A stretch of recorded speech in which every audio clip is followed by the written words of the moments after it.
Aprendo en casa.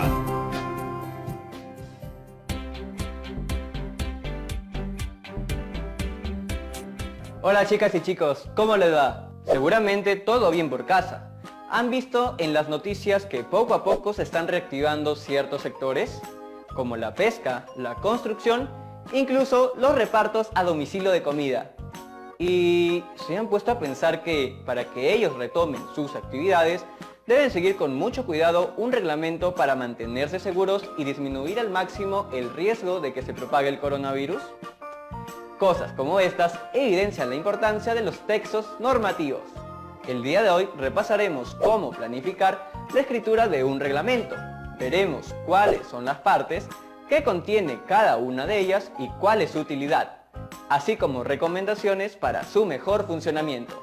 Del mismo modo, veremos cómo procurar que un reglamento sea conocido y cumplido por la mayor cantidad de personas posible. Así que ya saben, no se muevan que ya empezamos con Aprende en Casa.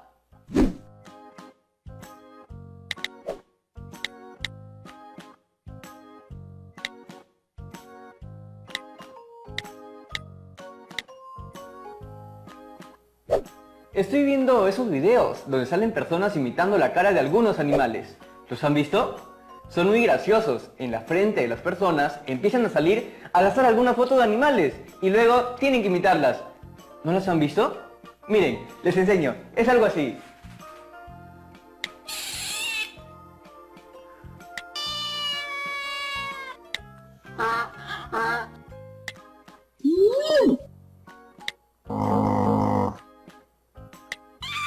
Ay, los animalitos son tan divertidos. Te voy a contar algo que nos pasó a mi hermanita y a mí. Nos regalaron un lorito bien, digámosle, talentoso. Bueno, resulta que este lorito aprendió a imitar el sonido del timbre. Entonces nos la pasábamos todo el día corriendo para abrir la puerta. Una semana después, mi hermanita y yo nos encontramos un cachorrito bien bonito y lo llevamos a la casa. Resulta que Toto, el perrito, ladraba cuando alguien en verdad estaba tocando el timbre. Y pues pensamos que la salvación había llegado a nuestra casa.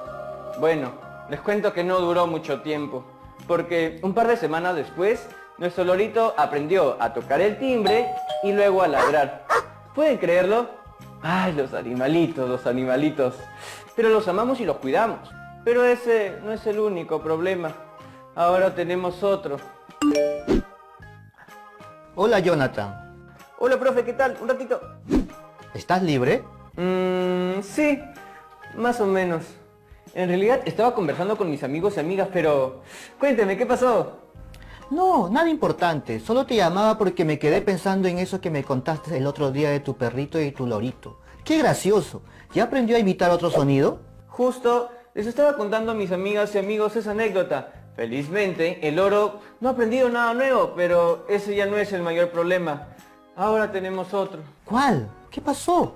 Es todo un desastre. Ahora resulta que Totó, mi perrito, siempre se enferma de la barriga.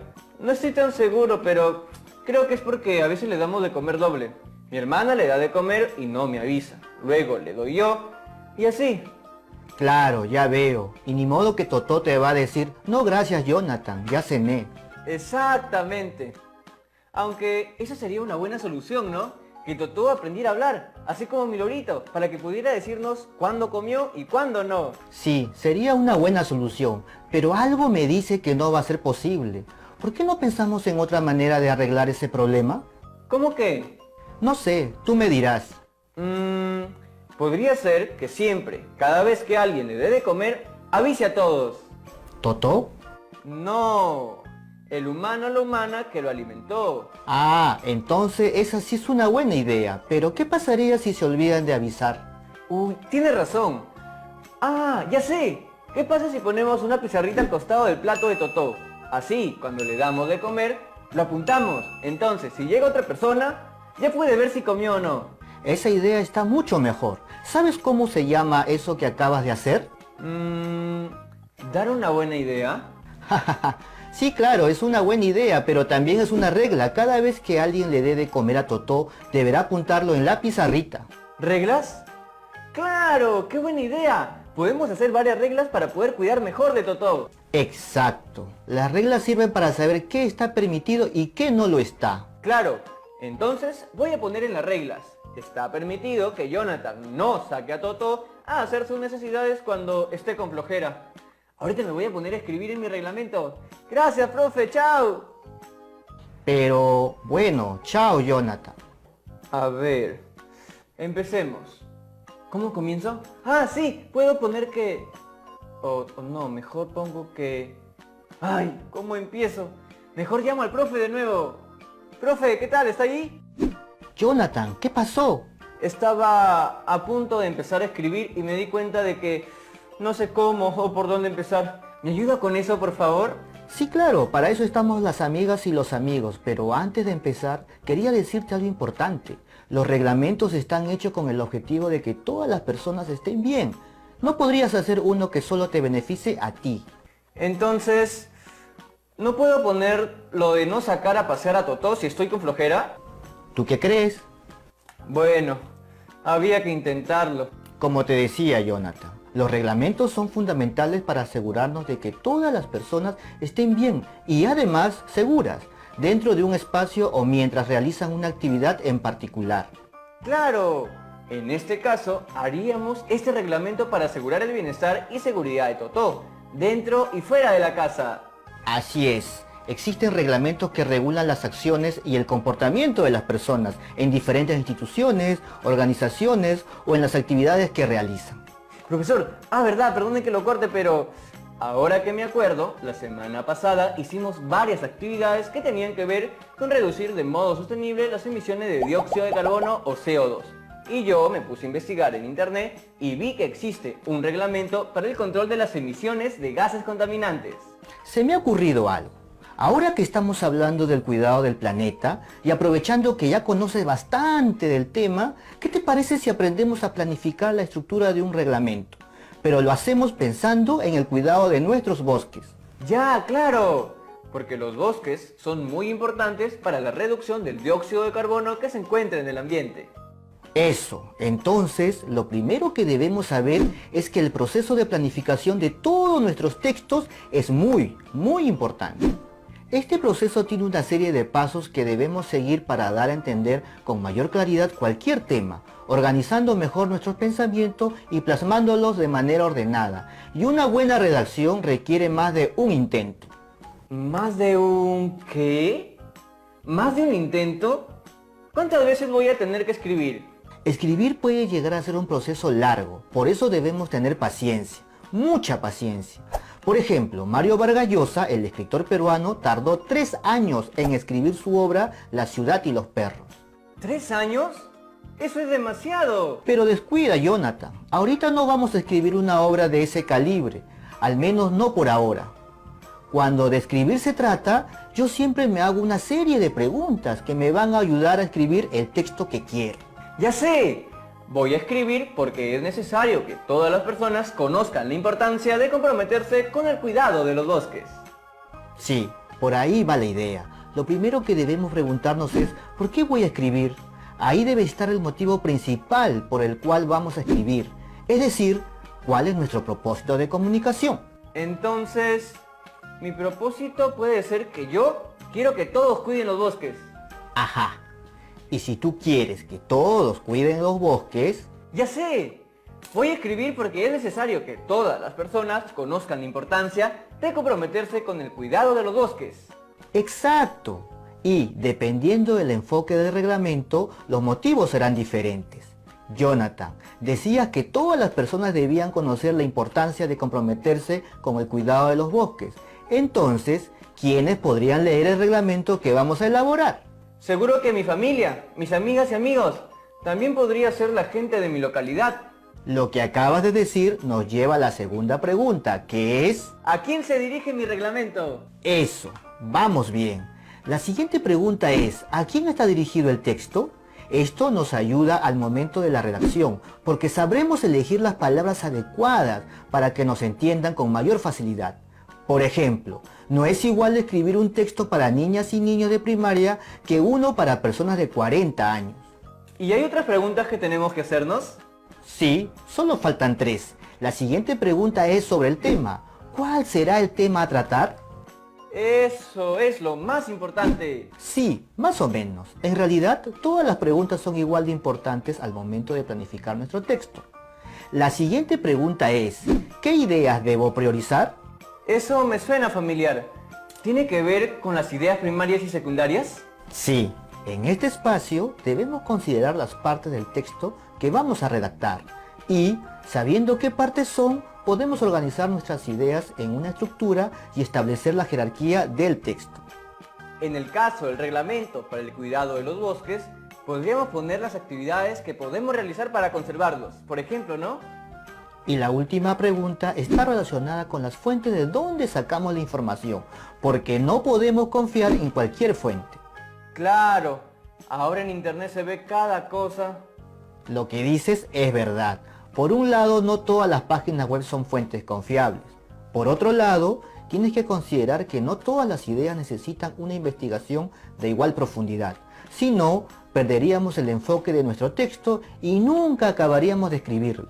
¡Claro! Como Vargas Llosa que se demoró 3 años. Ay, Jonathan, no me refería a eso.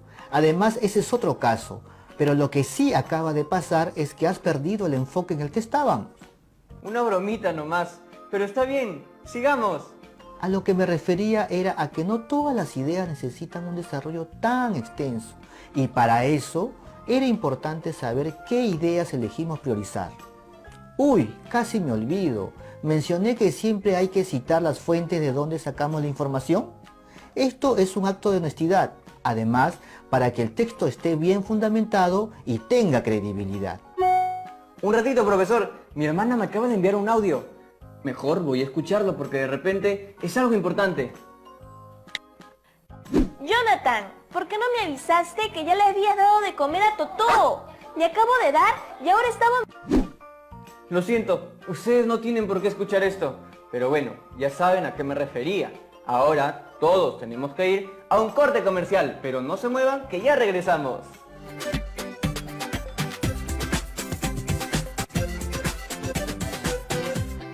Estamos viendo Aprendo en Casa, secundaria.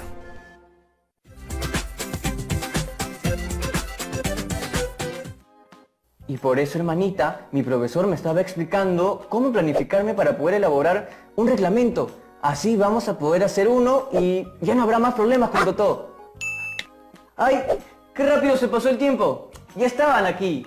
Profesor, mire, mis amigas y amigos ya regresaron. ¿Seguimos? ¿En qué nos habíamos quedado? Justo acabábamos de ver todas las preguntas que nos pueden servir para planificar la elaboración de un texto. Pero... ¿eso tenemos que hacerlo siempre? ¿No podemos sentarnos solo a escribir y ya? Es que en la redacción de cualquier texto debemos pasar primero por la etapa de planificación, que luego se convertirá en borradores, y luego recién tendremos la versión final. Tenemos que hacer todo esto si queremos que nuestra redacción sea realmente buena. Por si acaso, esta planificación se aplica a la escritura de cualquier tipo de texto, no solo para los reglamentos. ¿Tipo de texto? A ver, te voy a ayudar a recordar. Todos los textos que lees no son iguales, ¿o sí? No, porque se tratan de diferentes cosas. Claro, pero me refería a que no todos los textos tienen la misma intención comunicativa. Por ejemplo, hay textos que narran un hecho ficticio, otros que... ¡Ah! ¡Claro, claro! Hay otros textos que narran una historia real, por ejemplo. Hay otros que solo buscan informar y otros convencer. ¡Eso sí lo sabía! Exacto. Entonces, como decías, hay textos argumentativos, expositivos, descriptivos, instructivos y narrativos. ¿En ese tipo de textos están los reglamentos también? Sí, los reglamentos están considerados dentro de los instructivos. Jonathan, hablando de las normas y reglamentos, ¿has visto que por todo esto del coronavirus los centros comerciales van a implementar un reglamento? Sí, algo de eso escuché. ¿Y qué opinas de eso? Que está bien. En realidad, está más que bien. Es necesario por nuestra propia seguridad. Y por ejemplo, ese reglamento, ¿a quién estaría dirigido? A la gente que va a ir a los centros comerciales a comprar. ¿Y a alguien más? No creo que a alguien más. ¿Y qué me dicen de las personas que trabajan en el centro comercial? ¡Ah, claro! Tiene razón. Ellos tienen que seguir ciertas reglas de seguridad o de salud para que todas y todos estemos a salvo. ¿Y qué pasaría si alguien no cumple con las reglas establecidas? seguro le dicen que se retire del lugar, o quizá le ponen algo así como una multa, ¿no? Podría ser. ¿Ves la importancia de los reglamentos? Están diseñados para que sigamos una serie de normas que nos ayudan a llevar un mejor control en cualquier situación. Sí, pues, si no se aplican normas, seguro vamos a estar todos muy desordenados y sería todo un desastre, como mi hermana y yo con Totó, por ejemplo. Todo un desastre. Claro, pero un reglamento no puede ser escrito así nomás, sino que tiene que cumplir ciertas características para que logre su finalidad. ¿Características? ¿Cómo cuáles, por ejemplo?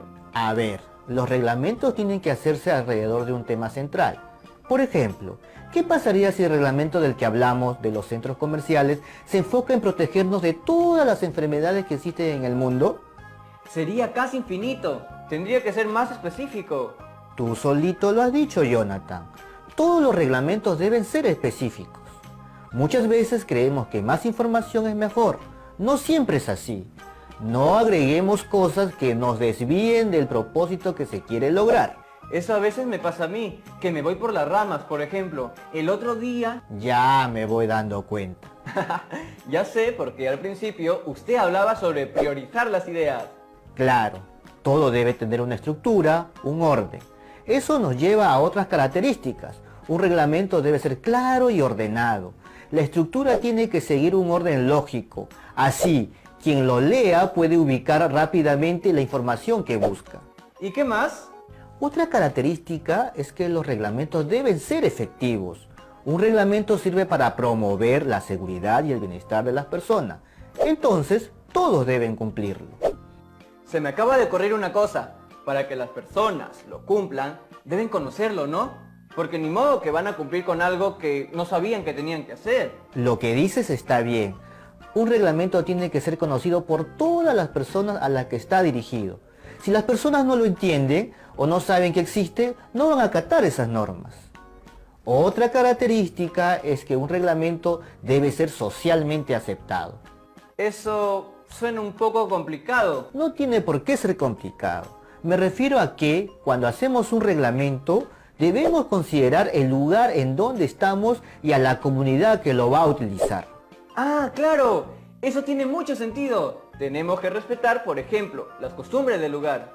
Así es, no te olvides de eso, que es bien importante. Y bueno, la última característica de un reglamento es que debe ser actualizado. Como el de la inmovilización social. Claro, porque todo reglamento debe cumplir las necesidades para las que fue creado. En este caso, el objetivo es mantenernos a salvo.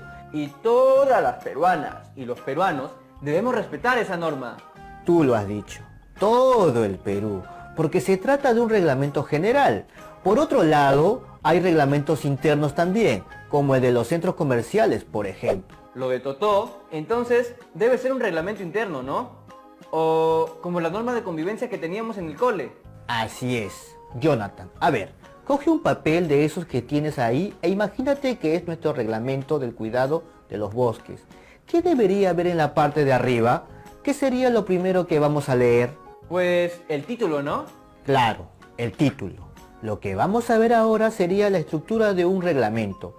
Como dijiste, la primera parte es el título o el encabezado. Y este debe tener una palabra o una frase que nos diga de manera clara cuál es la intención del documento. En nuestro caso, ¿qué podríamos poner? A ver, yo quiero que mi familia, mi comunidad, se pongan en acción para cuidar los bosques. Entonces, en el título podría poner algo como Reglamento para cuidar los bosques. Un poco amplio, ¿no? Trata de ser un poco más específico.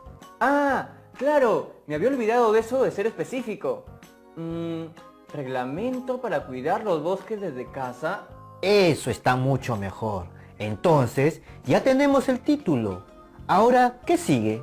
Pues, poner lo que está permitido hacer y lo que no. Sí, está bien. Pero antes de eso, deberíamos explicarle un poco más sobre el tema a quien esté leyendo el reglamento. A esto se le llama preámbulo. Ah, claro, porque si no, de repente no entienden la razón principal por la que hicimos el reglamento. Exactamente. La siguiente parte de un reglamento vendría a ser los capítulos o segmentos. Usualmente, esta parte está ordenada como información, desde la más general hasta la más específica. Y luego vienen los artículos, que no son más que el desarrollo de cada capítulo. ¿Qué? No entendí mucho esa parte. A ver, digamos que tu primer capítulo trata sobre la concientización de tu comunidad sobre el cuidado de los bosques. Entonces, dentro de ese capítulo, ¿qué artículo podrías desarrollar? Ya voy entendiendo. ¿Puedo poner algo sobre compartir nuestro conocimiento? Eso es, a eso me refería. Ya casi al último del reglamento están las sanciones. ¡Uy! ¡Eso me gusta! Supongo que esta es la parte donde castigamos a los que no cumplen las normas. Más o menos. Aquí ponemos cuáles serían las consecuencias que podrían haber si alguien no cumple las normas. Claro, claro, a eso me refería. Bueno, y al final viene la firma de quien está emitiendo el reglamento. Bueno, Jonathan, esas son todas las partes de la estructura de un reglamento. ¡Qué bien! Entonces, ahora ya puedo sentarme a escribir el reglamento para cuidar mejor a Totó. Profesor, ¿sigue ahí? Sí, Jonathan, dime. ¿Se acuerda que me dijo que Mario Vargas Llosa se demoró como 3 años en escribir una de sus obras? Ajá. Yo no me voy a demorar ese tiempo, ¿cierto? Más o menos, ¿cuánto tiempo debería demorarme en planificar mi texto? No hay un tiempo establecido, pero un tiempo prudente es de un día, por ejemplo. La planificación es la base de toda tu redacción. ¿Y puedo agregar otras partes a la planificación de mi texto? Sí, por supuesto que sí, siempre y cuando te ayuden a tener mayor claridad sobre el tema que estás escribiendo. Sí, claro, y mientras siga el orden, todo bien. Eso que dice es importante. Si nuestra planificación del texto está ordenada, vamos a tener las ideas claras al momento de escribir los borradores y, eventualmente, la redacción final del reglamento. ¿Y cómo sé si mi planificación ya está lista? ¿Cómo sé cuándo dejar de planificar y ponerme a escribir mi primer borrador? ¡Qué buena pregunta! Eso en realidad depende de ti. Cuando tú consideres que ya tienes claros los temas a tratar, las partes importantes y todo lo que vimos, será un buen momento para empezar a escribir.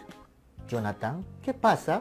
Te veo un poco preocupado. Sí, es que, ¿qué pasa si mando a escribir todo mi reglamento y nadie lo respeta? Ese es un muy buen punto. Para que la gente lo respete, todos deben estar de acuerdo con el reglamento. Deben entender por qué se está haciendo y por qué es bueno para la convivencia. ¡Ay, qué bueno! ¡Claro! Tiene sentido todo eso que dice. Profesor, muchas gracias por haberse tomado todo este tiempo para enseñarnos a planificar la escritura de un texto. O, en este caso, de un reglamento. Lo voy a aplicar para escribir el reglamento sobre el cuidado de Totó. Y seguro que, si todos cumplimos, vamos a estar más organizados. Pero, sobre todo, Totó estará mejor cuidado. De eso se trata, Jonathan. Gracias por todo. ¡Chao, profesor Wilber! ¡Chao, Jonathan! Bueno, chicas y chicos, ya vieron la importancia de planificar bien la redacción de un texto escrito y cómo podemos hacerlo. Ahora les toca a ustedes.